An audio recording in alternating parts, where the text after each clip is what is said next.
What is up, everybody? Coach Chad here, the CEO of the Act First Closing Academy, and we are officially halfway through our little experiment here. If you guys are new, if this is the first video, I'm taking a struggling online coach, and for 30 days, we're seeing how high we can get his close rate. 30 days to a higher close rate. And like I said, we're officially halfway through. So for today's video, what I wanted to do is I wanted to talk about the results and how we've gotten the results so far. So I've had 14 calls with Hunter, all right? And in 14 calls, we've been able to successfully get his close rate from 11%, that's where he was when we started, to 27%. In 14 calls. Okay, look, I know 27% is still not amazing, right? It's still not great. And if you're wondering, like, what is industry average for the online coaching space?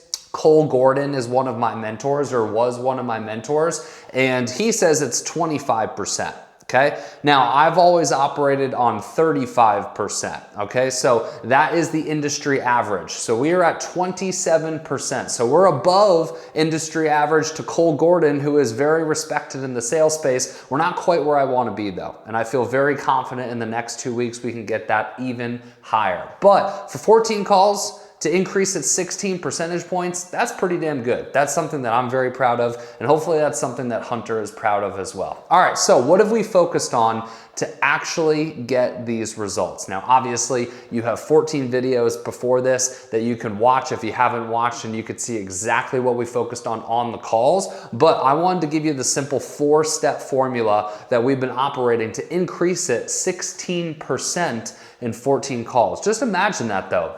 Like, actually think about that for a second. Like, if you were able to increase your closing percentage by 16% in 2 weeks, what would that do for your life? What would that do for your business?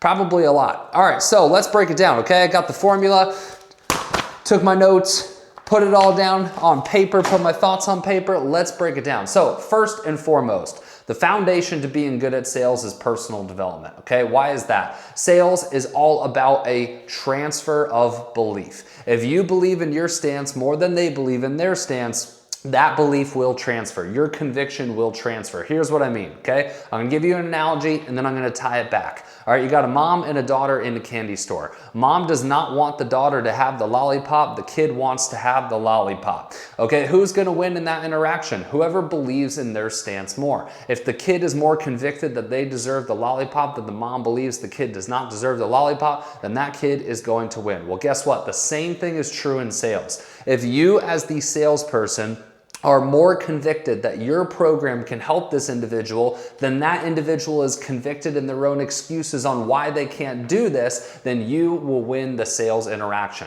Well, guess what? What's gonna increase your conviction? What's gonna increase your belief? Walking the walk, doing the stuff that you are coaching on. And it's sad that I have to say this, but so many coaches are just not doing it. They're not walking the walk, right? So personal development is key. Now, more specifically, what we've been doing with Hunter is we put him through our Act First challenge. Okay, so our Act First challenge is 45 days. Okay, if you miss a day, you start back to 0, just like in 75 Hard. But the list of things that you have to do: 45-minute workout, okay, daily prayer or gratitude practice if you don't pray. All right, 5 pages in a book or a podcast, one or the other.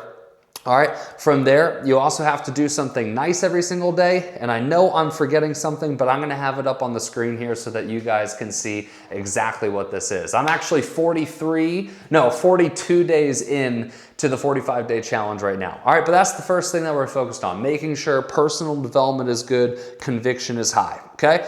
Now, the second thing that we've been focused on, and this is the stuff that you guys have been seeing in the videos, is we re-established a whole entire new script, okay? So we took his script, teared it down, established the Act First script, and this is the key things that we've been focusing on in the scripting, okay? In the discovery section, we have 3 goals, all right? Establish what is the why of the why. okay? I'm not gonna re-explain that. If you wanna know, go back to the very first video in the series, okay? Establish the why of the why. What is the why of the why of the prospect? Number 2, widen the gap, right? Widen the gap between where the prospect is and where the prospect wants to go. The wider that gap between where they are and their goal, the more they're going to need coaching. The shorter that gap is, the less that they're gonna need coaching, okay? So there's strategic questions we can ask to widen that gap.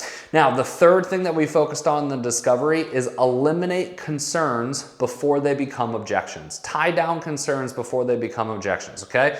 That is the power of our discovery, is we hit those 3 things, so by the end of the call, you're not getting objections, or you're getting way less objections than what you were getting before.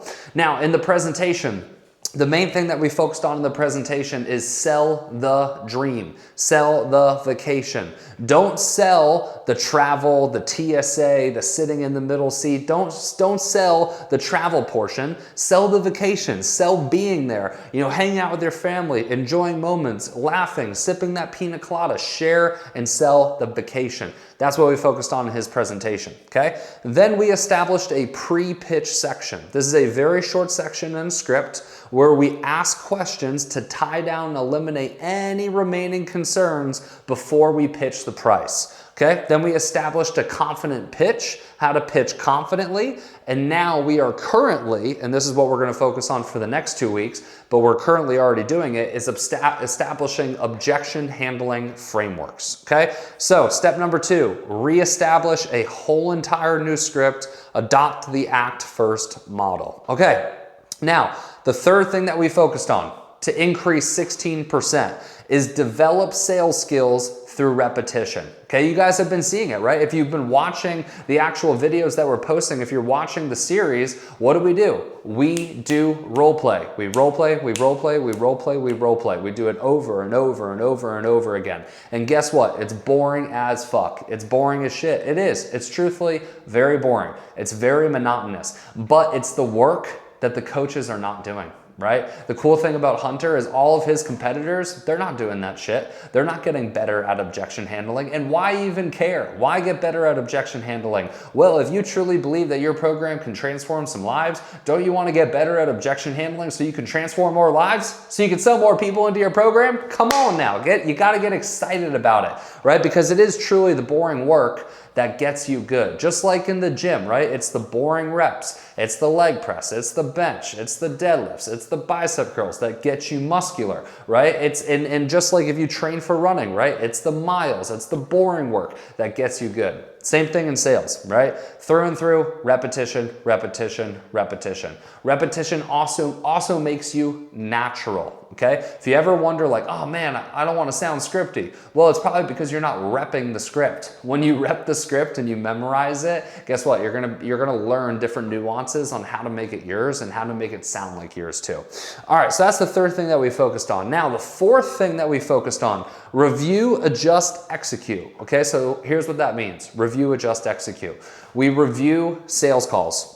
Okay, so it's not enough just to role play it, right? You have to watch yourself putting it into practice. So I've been watching 1 to 2 of Hunter's sales calls every single week. I've been giving him thorough breakdowns. We find little nuances, things that we can adjust. And then when we get on calls, we train on it, right? We train on it in our one-to-one calls, right? But review, adjust, execute. You got to see how you are doing it in live practice, in the game, right? It's just like game film, right? For football, those individuals, they execute the game, they watch the game film, they make adjustments in practice, and then they repeat the process over and over again. Same thing is true in sales, okay? Now, the other part of review, adjust, and execute is the data, right? Look at the data. Where are the bottlenecks? Are we not booking enough calls? Are those calls not showing? Are we not pitching the calls because they're not good leads? Or are we not closing the calls? Where is the weakness? And let's attack the weakness. All right, y'all, those are the 4 things that we've been focused on, okay? Doing a review, personal development to increase conviction, scripting to make sure that we're hitting the right points. We are doing repetition, repetition, repetition until it is natural and ingrained in the brain, and review, adjust, execute, so we know are we actually doing things well, and what adjustments do we need to make? All right, I got something really exciting for you guys. All right, I don't normally do this. Honestly, this takes me a crap ton of time.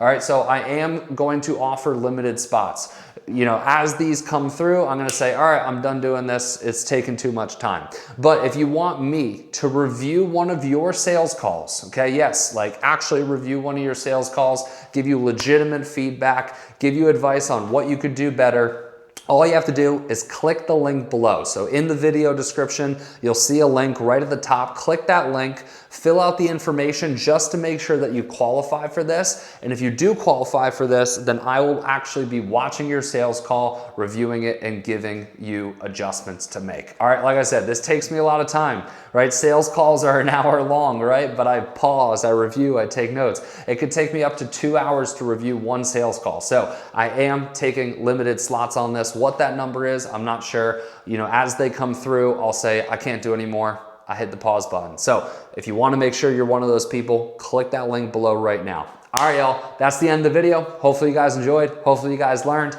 Excited to see where we could take Hunter in the next 2 weeks. So if you are curious, if you are wondering, I wonder how high we can get that close rate, and you want to learn all the steps on how we increase it, then guess what? You're gonna wanna make sure you subscribe. All right, I'll see you in the next one. Peace.